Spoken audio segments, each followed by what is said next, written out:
Nicola came to visit me and said he had this idea, but it was sort of in the air. And we sat down and had a mad conversation about what would be a museum of small things.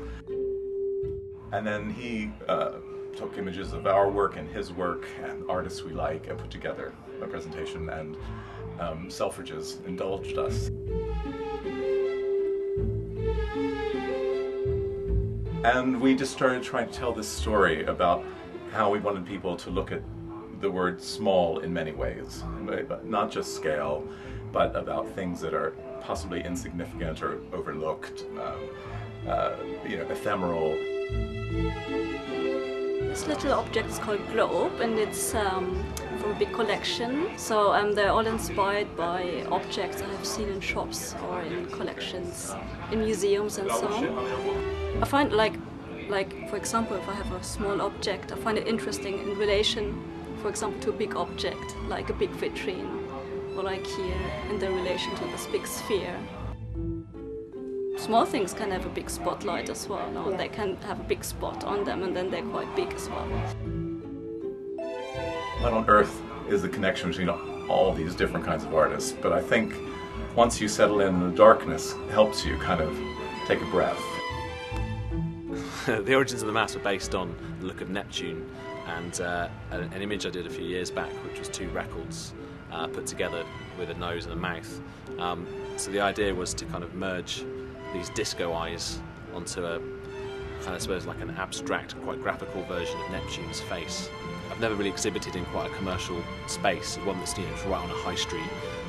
So it's really exciting. It's quite different for me to be able to be put in this sort of situation.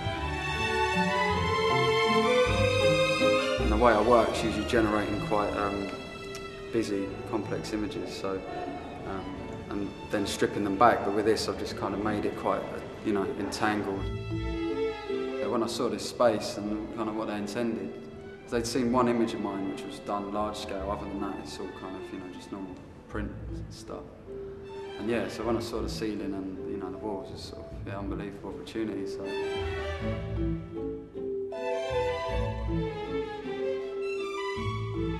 Even though it's called the Museum of Small Things, I wouldn't change that name, but I think people have to understand that it's not meant to be just about little objects. It's much more broad than that, and so we want to encourage people to think, to sort of open their heads a little bit.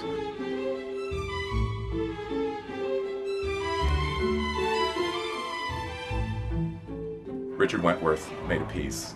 This room, Adam Dance, this was an existing piece that I loved, and I said, can we try and make something with it? And he just said yes. And at any point when it got kind of serious, I said, this is what it's going to be, is that all right? And he'd say, just do it. Bob and Roberta Smith I've worked with a lot, and I just said, look Bob, I wanted you to use something really English, and jelly is just English, and can you work with that?